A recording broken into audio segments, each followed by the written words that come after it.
Film की शुरुआत में हम ईवा को देखते हैं। ईवा एक प्रिंसेस है जिसे एक आदमी राजा शोरन की कहानी सुनाता है। उनके पास एक जादुई ताज था जिससे वो कुछ भी कर सकते थे। वो ताज सबकी ख्वाहिशें पूरी करता था और सब उसे पाना चाहते थे। उन्हीं लोगों में था एक जफर नाम का जादूगर जो राजा को मारकर वो ताज लेना चाहता था, लेकिन राजा का जादू इतना ज्यादा ताकतवर था कि जफर राजा को अपने जादू से मार नहीं पाता और ना ही उनका ताज ले पाता है। इसलिए गुस्से में अब वो राजा को श्राप यानी कर्ज दे देता है कि तुम हजारों सालों तक अकेले रहोगे और तुम्हें देखने वाला हर आदमी पत्थर का हो जाएगा। ईवा को इस सब पे यकीन नहीं था। तब उस आदमी ने कहा, नहीं प्रिंसेस, ये सारी बातें सच हैं और राजा शेरन के जादुई ताज की मदद से आप अपने डैड को भी ठीक कर सकते हैं जो काफी अर्से से बहुत ज्यादा बीमार थे। सीन कट होकर अब हमें एक मार्टिन नामी आदमी को दिखाया जाता है। वो अंधा है, देख नहीं सकता, लेकिन बहुत अच्छा लोहार है। राजा के सभी सिपाहियों के हथियार वो खुद बनाता है। अभी वो हथियार ही बना रहा था कि एक आदमी ने आकर उससे पूछा, क्या राजा किसी जंग की तैयारी कर रहे हैं? तभी मार्टिन की मॉम यहाँ आई और बोली, नहीं, राजा तो बीमार है। राजा का सलाहकार राजा के खिलाफ ही जंग की तैयारी कर रहा है। बेईमान है वो राजा की सल्तनत पर कब्जा करना चाहता है। यहीं पर दोबारा हम ईवा को देखते हैं जो अपने डैड के पास आई थी। अपने डैड से कहती है, मैं जान गई हूँ आपके इलाज का एक तरीका है, मैं जरूर शेरन का ताज लेकर आऊंगी जिससे आप ठीक हो जाएंगे। तब राजा ने उसे कहा, नहीं मेरा बच्चा, ये सब कहानियां हैं, यहाँ पर कोई शेरन नहीं और ना ही कोई जादुई ताज है। तुम बस किसी राजा को ढूंढो जिससे तुम शादी कर लो और फिर वो मेरी ये सारी सल्तनत संभाल ले। उसकी बात सुनकर ईवा दुखी होकर यहाँ से जाने ही वाली थी कि तभी उसे होजो ने रोक लिया। राजा का सलाहकार जो ईवा को बताता है कि राजा शेरन की कहानी बिल्कुल सच है। राजा शेरन के महल तक जाने का रास्ता एक मैप में आपके डैड ने सबसे छुपा कर रखा है। असल में सभी राजा शेरन के ताज को ढूंढने के लिए गए थे, लेकिन जो भी किया आज तक वो वापस नहीं आया। इसीलिए आप राजा डरते हैं कि वहाँ कोई न जाए, लेकिन अगर आपके भाई होते तो वो जरूर राजा के लिए ये खतरा मोल ले लेते। ईवा ने उसकी बातों को मान लिया, ये सोचे बगैर कि वो कोई चाल भी चल रहा होगा। रात होने पर ईवा ने राजा के कमरे से नक्शा चुरा लिया और अपने घोड़े पे सवार होकर यहाँ से बाहर निकल गई राजा शेरन के ताज को लेने के लिए। बाहर जाने से पहले ईवा ने बहुत बड़ा गाउन पहन लिया था। इस गाउन की वजह से सिपाही ईवा को पहचान नहीं पाए। वो चोर समझ के ईवा को रोकने लगे, लेकिन ईवा अपने घोड़े से सबको धकेलते हुए यहाँ से निकल गई। वो जो मूवी के आगे बढ़ने से पहले चैनल को सब्सक्राइब करें। ये सब देख रहा था, उसने ईवा को रोका नहीं और उसके यहाँ से जाते ही राजा को जाकर उसने ये खबर दे दी कि ईवा यहाँ से भाग गई है शाही राजा शेरन का ताज लेने के लिए। ये सुनकर राजा डर गए और राजा ने उसे कहा, जाओ सारे सिपाहियों को भेजो फौरन मेरी बेटी को ढूंढने के लिए। मुझे मेरी बेटी जिंदा सलामत वापस चाहिए। जिस पर होजो बोला, ऐसे तो मुमकिन नहीं, यहाँ मुझे किसी को भी हुक्म देने की अथॉरिटी नहीं है। अगर आप मुझे यहाँ का राजा बनाए तो मैं आपकी बेटी को ढूंढने का काम कर सकता हूँ। राजा जो अपनी बीमारी से पहले ही परेशान थे, अपनी बेटी की जुदाई का गम वो बर्दाश्त नहीं कर सकते थे, इसीलिए उन्होंने तब तक के लिए होजो को बादशाह बना दिया जब तक शहजादी यानी ईवा वापस लौट कर नहीं आती। ये सुनकर होजो बहुत ज्यादा खुश हो गया क्योंकि उसका प्लान सही से काम कर गया था। वैसे भी राजा शेरन के महल से आज तक कोई वापस नहीं आया था। वो ईवा को तलाश करवाने के लिए भी किसी को नहीं भेजता क्योंकि अब उसे ईवा की जरूरत ही नहीं थी। होजो अब अपने कमरे में जाकर अपने जादुई शीशे में किसी से बात करता है, जिससे उसने बताया कि अब राजा ने मुझे यहाँ का नया राजा बना दिया है। मैं जल्द ही यहाँ की दूसरी सल्तनतों पर भी हमला करके उन सबको भी अपना बना लूंगा और फिर पूरी दुनिया पे राज करूंगा। देखना, राजकुमारी राजा शेरन के महल जा रही है, वो तुम्हारे करीब से होकर गुजरेगी, उसे कभी वापस आने के लायक मत छोड़ना। उनकी ये बात खत्म हो जाती है और दूसरी तरफ हमें दोबारा मार्टिन को दिखाया जाता है जो इस वक्त जंगल में था। अंधा होने के बावजूद भी वो बड़ी अच्छे से सारे काम कर रहा था और अब वो एक क्रिसमस ट्री लेकर घर आता है जहाँ उसकी मॉम उसे डांटती भी है, तुम क्यों रोज रोज इतने खतरों में चले जाते हो। तब मार्टिन कहता है, मॉम आप फिक्र ही ना किया करें, मैं सारे काम कर सकता हूँ। बेशक मेरी आंखें नहीं, लेकिन मेरी बाकी सब सेंसेस ज्यादा काम करती हैं। वो क्रिसमस ट्री लेकर आया था क्योंकि आने वाले दिनों में क्रिसमस आने वाला था और वो इस ट्री को खुद सजाना चाहता था। अभी ये लोग बात ही कर रहे थे कि दिखाया गया कि ईवा भी इनके शहर में पहुंच गई। ईवा को अपनी पुरानी तलवार की धार लगवानी थी। जब उसने लोगों से किसी लोहार के बारे में पूछा तो लोग उसे मार्टिन के घर ले गए। मार्टिन उसके करीब जाता है और उससे पूछता है, मैं आपकी क्या मदद कर सकता हूँ। ईवा कहती है, मुझे अपनी तलवार की धार लगवानी है और अपने घोड़े की नाल भी डलवानी है। मार्टिन ने कहा, जब तक मैं ये सब करूँ आप मेरी मॉम के पास रह सकती हैं। ईवा उसकी बात मानते हुए उसके घर का दरवाजा नॉक करने लगी। वो औरत जैसे ही बाहर निकली तो खुशी से हाँप गई। वो ईवा को पहचान गई थी। एक प्रिंसेस को अपने घर देखकर वो इतना कंफ्यूज हो गई कि उसे समझ नहीं आया क्या करे। उसने प्रिंसेस को अपने घर पर बिठाया और अपने घर पर बनी हर चीज उसके सामने रख दी। ये लोग बातें करने लगे। कुछ ही देर में मार्टिन उसकी तेज हुई तलवार उसके पास ले आया और यहाँ बातों ही बातों में ईवा ने इन दोनों को बताया कि वो शेरन के महल की तरफ जा रही है। ये सुनकर मार्टिन की मॉम बहुत ज्यादा डर गई और बोली, आप इतना खतरा मोल क्यों ले रही हैं? आज तक कोई भी वहाँ से नहीं बच के आया। जिस पर ईवा ने कहा कि मुझे अपने डैड को किसी भी हाल में ठीक करना है और ये खतरनाक कदम अब मुझे उठाना ही होगा। मार्टिन की मॉम जानती थी कि ईवा उसकी बात नहीं मानेगी, तो तब उसने ईवा से कहा कि आप आज रात यहीं पर गुजार लें, रात को इतना खतरनाक सफर ना करें, सुबह होने पर अपना सफर कंटिन्यू कर लीजिएगा। उसके कहने पर ईवा सोने के लिए चली गई और कुछ देर बाद मार्टिन ने अपनी मॉम से कहा, मॉम मैं भी प्रिंसेस ईवा के साथ जाऊंगा। ये सुनकर उसकी मॉम ने कहा, बेवकूफ तो नहीं हो गए, इतने खतरे में मैं तुम्हें नहीं जाने दूंगी। तब मार्टिन ने कहा, मॉम हम प्रिंसेस को भी अकेले जाने तो नहीं दे सकते ना। मार्टिन को जिद करता देखकर उसकी मॉम को कुछ समझ नहीं आई और उन्होंने मार्टिन की चाय में सोने की दवाई मिलाकर उसे पिला दी। सुबह देर से मार्टिन की आंख खुली और जब उसने अपनी मॉम से ईवा के बारे में पूछा तो उसे पता चला कि ईवा तो सुबह होते ही निकल गई थी। मार्टिन को शक हो गया था कि उसकी मॉम ने ही उसके साथ की चाल चली है। अब यहाँ करीब उसे प्रिंसेस की खुशबू आ रही थी। खुशबू का पीछा करते हुए वो एक जगह पर पहुंचा तो वहाँ प्रिंसेस का रुमाल था। वो जब रुमाल पकड़े बैठा था तो तब उसकी मॉम ने कहा, मार्टिन क्या आज तुम्हें कोई काम नहीं करना, ऐसे क्यों बैठे हो? अपनी मॉम की बात सुनते हुए वो लकड़ियाँ काटने लगा, लेकिन उसे ऐसा एहसास हो रहा था कि जैसे प्रिंसेस का घोड़ा या प्रिंसेस करीब ही है। उसकी सोच बिल्कुल ठीक थी। कुछ ही सेकंड्स में प्रिंसेस का घोड़ा यहाँ आ गया, जिसे देखकर मार्टिन समझ गया कि जरूर प्रिंसेस किसी खतरे में है। तभी घोड़ा अकेला वापस आया है। भागकर वो घर के अंदर गया और उसने कपड़े पहन लिए। उसने प्रिंसेस को बचाने का फैसला कर लिया था। पहले तो उसे उसकी मॉम ने रोकने की कोशिश की, लेकिन फिर उसका अटल फैसला देखते हुए उन्होंने उसके बचाव के लिए एक कुल्हाड़ी उसे दी और साथ ही उसे खाने का कुछ सामान भी दिया। और फिर मार्टिन चला गया प्रिंसेस को बचाने के लिए। घने जंगलों से होता हुआ आखिर वो उस एरिया में पहुंच ही गया था जहां से आगे वो लंबी पहाड़ियां शुरू होती थी, जिसके पीछे था शेरोन का महल। ये घोड़ा अब आगे नहीं जा रहा था। तब उसे अपनी मॉम की बात याद आई कि वो जगह इतनी खतरनाक है कि वहाँ जानवर भी जाने से डरते हैं। अब वो समझ गया था कि ये घोड़ा आगे नहीं जाएगा, आगे का सफर उसे अकेला ही तय करना पड़ेगा। अपनी कुल्हाड़ी से रास्तों को जांचते हुए वो एक दरवाजे तक पहुंचा, जिसके अंदर की तरफ एक छोटी सी सड़क और एक और दरवाजा था। वो दरवाजा शेरोन की शक्ल का बना हुआ था और शेरोन की मूर्ति के कान में एक गॉब्लिन यानी एक बोना बैठा था, जो मार्टिन को देखते ही समझ आता है कि मार्टिन अंधा है और उसे बेवकूफ बनाने के लिए बोलता है, मैं यहाँ का गार्ड हूँ, तुम मुझे कुछ दिए बगैर यहाँ से आगे नहीं जा सकते। मार्टिन कंफ्यूज हो गया और बोला, मैं तो एक आम सा लोहार हूँ, मेरे पास तुम्हें देने के लिए कोई सिक्का नहीं। तब गॉब्लिन ने पूछा, तुम्हारे इस बैग में क्या है? वो बोला, बस खाने पीने की चीजें। जिसे देखकर गॉब्लिन के मुंह में पानी आ गया। एक बन मार्टिन अब थोड़ी दूरी पे रख देता है ताकि उसे गार्ड उठा ले। उसे नहीं पता था कि ये गॉब्लिन है। गॉब्लिन ने जब ये बन टेस्ट किया तो उसे बहुत मजे का लगा और लालच में वो अब मार्टिन के बैग में घुसने लगा। आवाजों से मार्टिन समझ गया कि यहाँ पे कोई है और उसने जल्दी से गॉब्लिन को पकड़ भी लिया।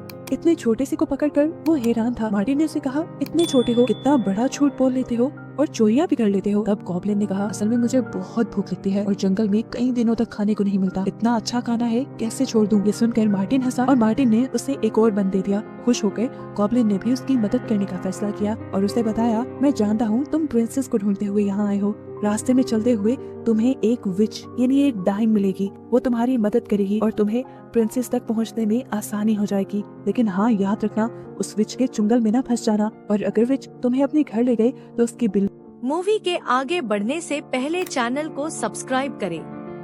को जरूर अपने साथ ले लेना। उसकी ये बातें सुनने के बाद मार्टिन अब अपने सफर को कंटिन्यू कर देता है और हम देखते हैं कि गॉब्लिन अभी भी उसका पीछा कर रहा था, सिर्फ उसके खाने के लिए। चलते हुए मार्टिन के रास्ते में आ जाती है एक नदी, जिसका अंदाजा उसे अपनी कुल्हाड़ी से हुआ था। वो इस नदी की गहराई का अंदाजा लगाने के लिए पास पड़े हुए कुछ पत्थर फेंककर ये बात पता चलाता है कि ये नदी ज्यादा गहरी नहीं, वो इसे पार कर सकता है। सारे कपड़े उतारकर वो नदी को पार कर लेता है और दोबारा से कपड़े पहनकर अपना सफर शुरू कर देता है। नदी पार करते ही थोड़ी ही दूरी पर उसे वो विच, वो डाइन मिल ही जाती है जिसके बारे में गॉब्लिन ने उसे बताया था। ये विच बहुत ही अजीब शक्ल की थी। मार्टिन ने जब उससे प्रिंसेस के बारे में पूछा तो वो विच बोली, असल में मुझे ज्यादा कुछ याद नहीं रहता, कोई आई तो होगी प्रिंसेस यहाँ पे, लेकिन कहाँ गई होगी मुझे याद नहीं। मैं अपनी सारी बातें अपनी डायरी में लिख लेती हूँ, अगर तुम्हें पता चलाना है तो तुम मेरे घर आ जाओ और डायरी से पढ़कर मैं तुम्हें बता दूंगी कि वो कहाँ की तरफ गई है। भोला मार्टिन उसकी चिकनी चुपड़ी बातों में आता हुआ उसके घर चला गया। विच ने जाकर उसे एक स्टूल पर बैठा दिया और दिल ही दिल में सोचा, आज तो इस अंधे का गोश्त खाने को मिलेगा। वो मार्टिन को ट्रैप करने के लिए दूध में बेहोशी की दवाई मिलाकर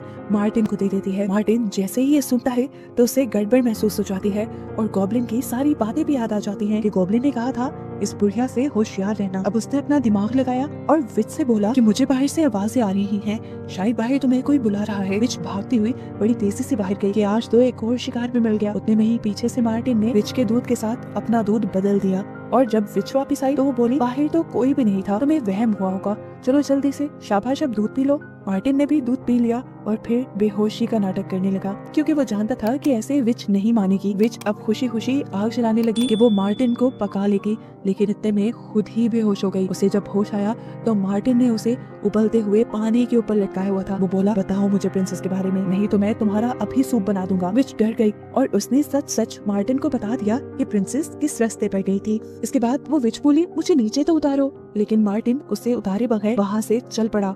मार्टिन अब आगे की तरफ बढ़ने लगा। रास्ते में मुश्किलें अब बढ़ती जा रही थी। ये पहाड़ियाँ तो हर कदम पे मुश्किलें लेकर आ रही थी। एक तो ऊंचाई में ये पहाड़ी थी। मार्टिन को ऊपर की तरफ चढ़ते हुए बहुत मसला हो रहा था। अब यहाँ गॉब्लिन उसकी मदद करने के लिए बोला, जिस पहाड़ी पे तुम चढ़ रहे हो ना, ये बहुत पतली है, अगर तुम गिर गए तो फंस जाओगे, निकलना आसान नहीं होगा। पर मार्टिन हिम्मत करता रहा। कुल्हाड़ी से ऊपर की ऊंचाइयों का अंदाजा लगाते हुए वो ऊपर की तरफ चढ़ता रहा। पीछे से विच ने भी पास पड़ी एक कुल्हाड़ी को उठाया और अपनी रस्सी को तुड़वा कर आजाद हो गई। उसने फौरन शीशे में किसी से बात करना शुरू की। ये और कोई नहीं बल्कि होजो ही था, जिससे उसने बताया कि मुझे लगता है अब तुम्हारा कर्ज टूट जाएगा। होजो बोला, क्या बकवास कर रही हो, तुम जानती हो वो कर्ज मैंने ही दिया है।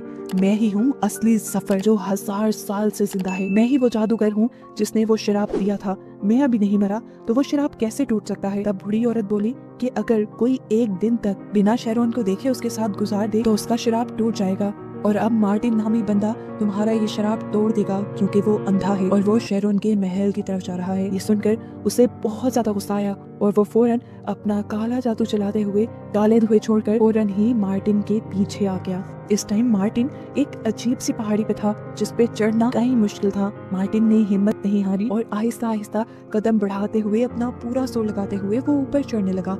इस अंधे को ऊपर चढ़ता देखकर सफर यानी होजो हैरान परेशान हो गया और उसने अपने जादू से पहले यहाँ गॉब्लिन को पत्थर बना दिया जो उसे देख सकता था और मार्टिन की मदद कर सकता था, और फिर उसने मार्टिन को भी पहाड़ी से नीचे गिरा दिया। इससे पहले कि वो जमीन से टकरा जाता और उससे कुछ हो जाता, होजो यानी जादूगर सफर गॉब्लिन की आवाज में उससे कहता है, तुम नीचे गिरने वाले थे और मैंने अपने जादू से तुम्हें बचा लिया, शुक्र करो मेरा। मार्टिन उसका शुक्रिया अदा करता है। गॉब्लिन की आवाज में ये जादूगर दोबारा उससे कहता है कि जब तक राजा शेरोन जिंदा है उसका श्राप भी जिंदा रहेगा। तुम अगर वहाँ जाकर राजा शेरोन को मार दोगे तो उसका श्राप खत्म हो जाएगा। तुम राजकुमारी को भी बचा लोगे और राजा को भी। ये सुनकर मार्टिन ने उसे इस मर्तबा भी मशवरा देने के लिए शुक्रिया किया और दोबारा अपना सफर शुरू कर दिया। आखिरकार वो इतनी तंग और मुश्किल पहाड़ी के ऊपर चढ़ ही गया जिसके आगे फाइनली उसे राजा शेरोन का खंडर महल मिल ही जाता है। अंदर जाने पर हर चीज पत्थर की बनी हुई थी, क्योंकि इन चीजों को राजा शेरोन ने देख लिया था। यहाँ पर बहुत से लोग भी पत्थर की मूर्ति बने हुए थे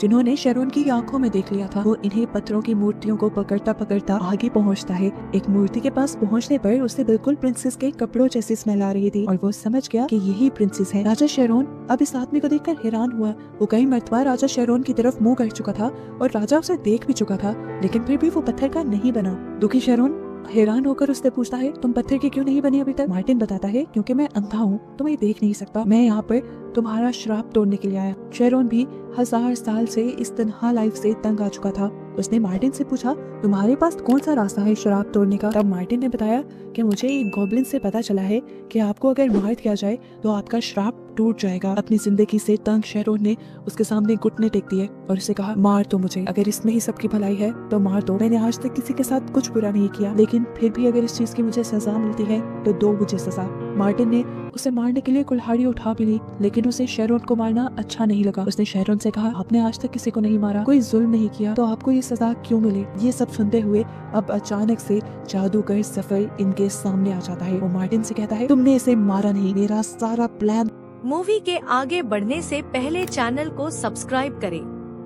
तुमने चौपट कर दिया, अब देखना मैं तुम्हें बताता हूँ। वो अपने काले जादू से मार्टिन को उठाकर नीचे पटक देता है। मार्टिन इस मर्तबा खड़ा हो जाता है और बोलता है, मैं उस टाइम समझ गया था कि वो गॉब्लिन नहीं कोई और ही बोल रहा है। शुक्र करो मैंने राजा को मारा नहीं, वरना मेरे हाथ से बहुत बड़ा जुर्म हो जाता। उसकी ये बातें सुनकर जादूगर को एक और मर्तबा गुस्सा आया और उसने मार्टिन को अपने काले जादू में जकड़ लिया। जब मार्टिन बिल्कुल मरने के करीब था तो जादूगर ने उसे दोबारा जमीन पर फेंक दिया और बोला कि मैं तुम्हें तड़पा तड़पा कर मारूंगा। तड़पते हुए मार्टिन के पास शेरोन ने उसकी ही कुल्हाड़ी फेंकी। कुल्हाड़ी को अपने पाँव के पास लगते ही मार्टिन समझ गया कि उसे क्या करना है। यहाँ जादूगर भी एक ही बार में अब मार्टिन को मारने की तैयारी कर रहा था और ये बात उसने मार्टिन से कह भी दी। इससे पहले कि वो अपना जादू करता और मार्टिन को मार देता, एकदम से मार्टिन कुल्हाड़ी उठाकर घुमाते हुए उसके सीने में फेंक देता है, जिससे सफर का काला जादू यहीं पर भस्म होने लग जाता है। इसके बाद करीब जाकर मार्टिन उसके सीने से जैसे ही कुल्हाड़ी निकालता है तो जादूगर मर जाता है और काला धुआं चारों तरफ फैल जाता है। उसकी बॉडी भी काले धुएं में मिल जाती है और यहाँ पर एक छोटा सा चूहा रह जाता है जो यहाँ से भागने की कोशिश कर रहा था। लेकिन तभी मार्टिन की बिल्ली जो मार्टिन विच के घर से लेकर आया था वो उस चूहे को पकड़कर खा जाती है और ऐसे सफर का सारा किस्सा तमाम हो जाता है।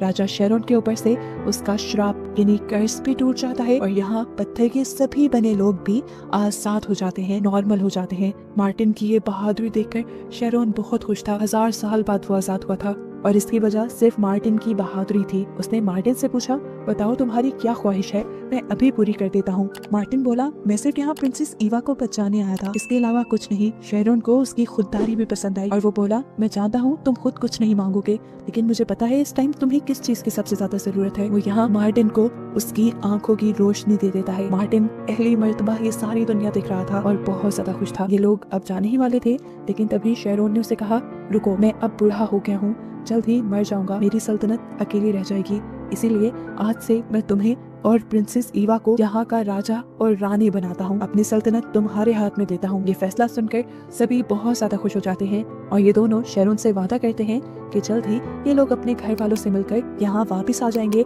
और ये सब कुछ संभाल लेंगे। यहाँ पर ईवा भी शेरोन से अपने डैड को ठीक करने की विश मांगती है और शेरोन उसकी भी विश पूरी कर देता है, जिसके बाद वो इन दोनों को इनके घर के करीब छोड़ देता है। ये लोग जब घर वापस आए तो यहाँ पे सब कुछ पहले जैसा हो गया था। राजा ने ठीक होकर अपना सारा निजाम संभाल लिया था, सभी अमन में थे और खुश थे। ये देखकर प्रिंसेस ईवा भी खुश हुई और उसके डैड भी उसे देखकर फख्र करने लगे। आखिर में दिखाया गया कि मार्टिन और प्रिंसेस ईवा की शादी हो गई, जिसके बाद वो शेरोन की हुकूमत संभालने लगे और इस तरह इस कहानी की हैप्पी एंडिंग हुई। मूवी पसंद आई तो लाइक करे, कमेंट करे, चैनल को सब्सक्राइब करना ना भूले।